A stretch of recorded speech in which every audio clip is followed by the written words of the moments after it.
सावन का महीना था।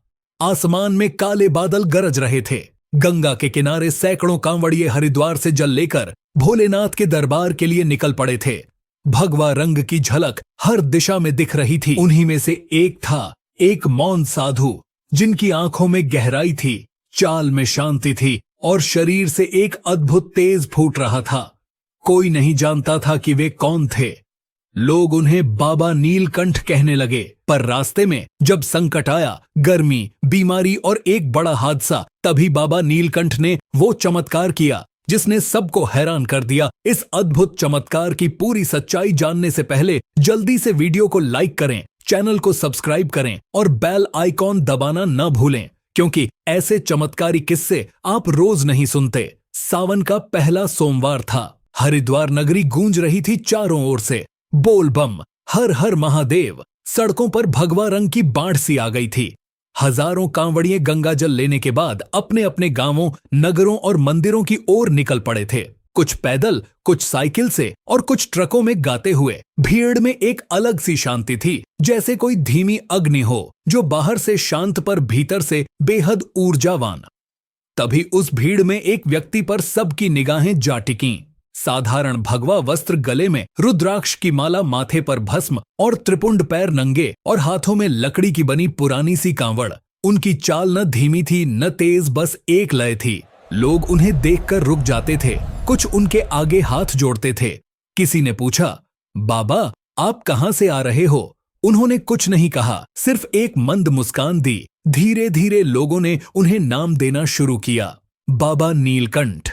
बाबा नीलकंठ किसी से बात नहीं करते थे, पर जब कोई थकता वो उसके कंधे पर हाथ रख देते और थकावट जैसे बह जाती। एक लड़का अजय जो मेरठ से आया था, वो बाबा के पीछे चल रहा था। उसने देखा कि बाबा बिना पानी पिए, बिना कुछ खाए लगातार 12 घंटे चल रहे थे और उनके शरीर से एक हल्की सी रोशनी भी निकल रही थी, जैसे अग्नि की लपटें मकटे नहीं पर तेज अवश्य। अजय ने हिम्मत करके पूछा, बाबा आपको भूख नहीं लगती? बाबा रुके, मुस्कुराए और बोले, जिसे महादेव की भक्ति मिल जाए उसे किसी और चीज की तृष्णा नहीं रहती। तीसरे दिन का रास्ता मुश्किल था, जंगलों से होकर निकलता था। सड़कों पर कोई सुविधा नहीं थी। बारिश शुरू हो गई थी। कीचड़, फिसलन और ऊपर से एक जगह सड़क टूट चुकी थी। ट्रकों की लाइन लगी थी, पर पैदल कांवड़िए भी फंस गए। तभी अचानक एक बड़ा ट्रक गड्ढे में फिसल गया। चारों ओर चीख पुकार मच गई। कुछ लोग घायल हुए। एक बच्चा ट्रक के नीचे दब गया। लोग चिल्ला उठे, कोई मदद करो, एम्बुलेंस बुलाओ। लेकिन फोन नेटवर्क नहीं था। सब हताश हो गए। तभी बाबा नीलकंठ सामने आए। उन्होंने धीरे से अपनी कांवड़ को जमीन पर रखा, आंखें बंद कीं। ओंकार की गूंज सी निकली उनके होठों से, ओम नमः शिवाय। और चमत्कार हुआ। ट्रक जैसे एक अदृश्य शक्ति से ऊपर उठा। भीतर दबा बच्चा धीरे धीरे खिसकता हुआ बाहर आ गया। लोग यह देखकर चौंक गए। बच्चा रो रहा था, लेकिन जिंदा था। एक भी हड्डी नहीं टूटी थी। भीड़ चिल्ला उठी, बाबा नीलकंठ की जय जय।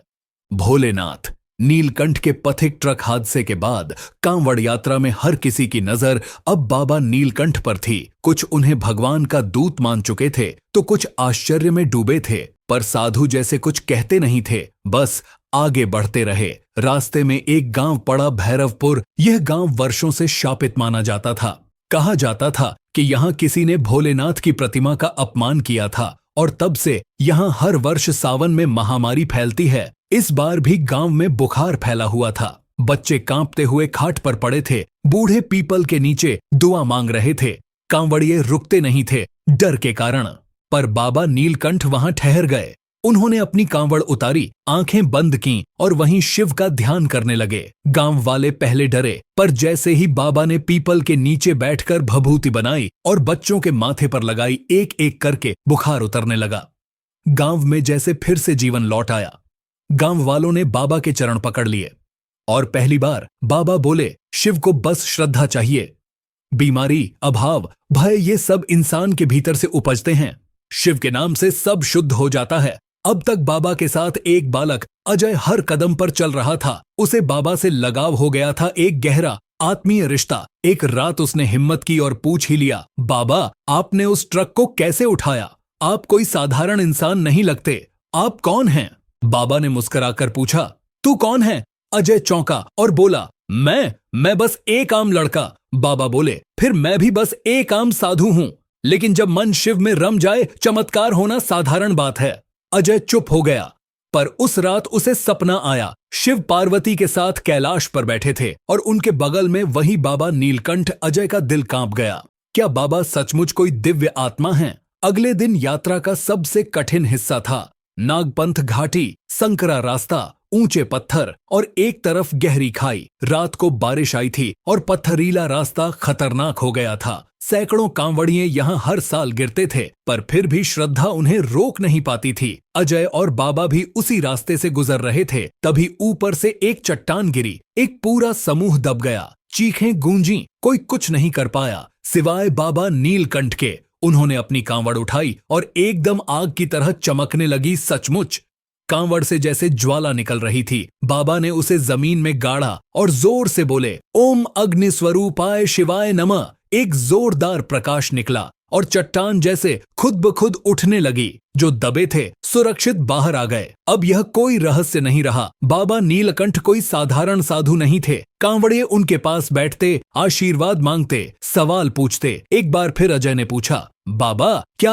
आप कोई अवतार हैं? बाबा मुस्कराए, बोले, मैं तो बस एक भटकता हुआ योगी हूँ, पर जब लोग विश्वास करते हैं तभी चमत्कार घटता है। चमत्कार बाहर नहीं, श्रद्धा के भीतर होता है। उस रात कांवड़ यात्रा का अंतिम पड़ाव आया। केदारनाथ के पास एक शिव मंदिर जहां बाबा गंगा जल चढ़ाने वाले थे। भीड़ जमा हो गई थी। बाबा ने चुपचाप जल चढ़ाया और जैसे ही जल शिवलिंग पर पड़ा, वहां से तेज रोशनी उठी और बाबा वहीं ध्यान में बैठ गए। फिर कभी नहीं उठे। लोगों ने सोचा वो समाधि में चले गए। मंदिर ने वहां एक शिला बनवाई। यहाँ बाबा नीलकंठ ने अंत में ध्यानस्थ होकर अपने देह का त्याग किया।